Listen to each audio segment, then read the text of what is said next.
தற்போது ஒரு அண்மை செய்தி. பாரிஸ் ஒலிம்பிக் துப்பாக்கி சுடுதல் இந்தியாவுக்கு ஏமாற்றம் ஏற்பட்டுள்ளது. 10 மீட்டர் ஏர் ரைஃபிள் பிரிவில் போட்டியிட்ட 2 இந்திய அணிகளும் தோல்வியை தழுவியுள்ளது. மேலும் கூடுதல் விவரம் செய்த மணிகண்டன் வழங்க கேட்கலாம்.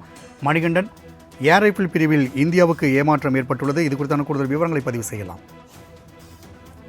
வணக்கம் ராம்குமார். கண்கவர் கலை நிகழ்ச்சிகளோடு 33வது ஒலிம்பிக் பாரிஸ் 2024 சரியாக இந்திய நேரப்படி நேற்று நள்ளிரவுல வெகு விமர்சையாக தொடங்கி இருக்கிறது.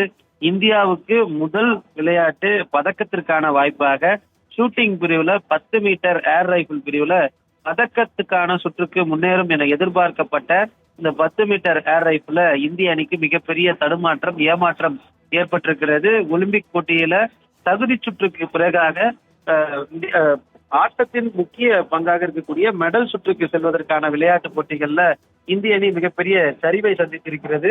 2 பிரிவினர் இந்த மிக்சட் டபுள்ஸ் பிரிவுல இன்று ஆட்டத்துல இடம்பெற்றனர். ரமித் ஜிந்தால் மற்றும் அர்ஜுன் பபுட்டா ஆகியோரும், அதே போல பெரிய அளவுல எதிர்பார்க்கப்பட்ட இளவெனில் பாலறிவன் மற்றும் சந்தீப் சிங் ஆகிய இணையரும் இந்த போட்டியில கலந்து கொண்டிருந்தனர் இந்தியாவை ரெப்ரசன்ட் செய்து.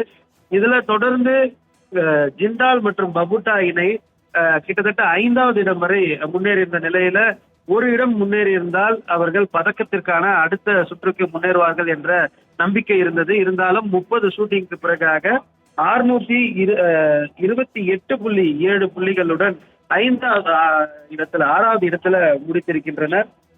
அதே போல இளவெனில் வாழ சந்தீப் சிங் 626.3 புள்ளிகளுடன் 12வது இடத்தில் நிறைவு செய்திருக்கின்றனர்.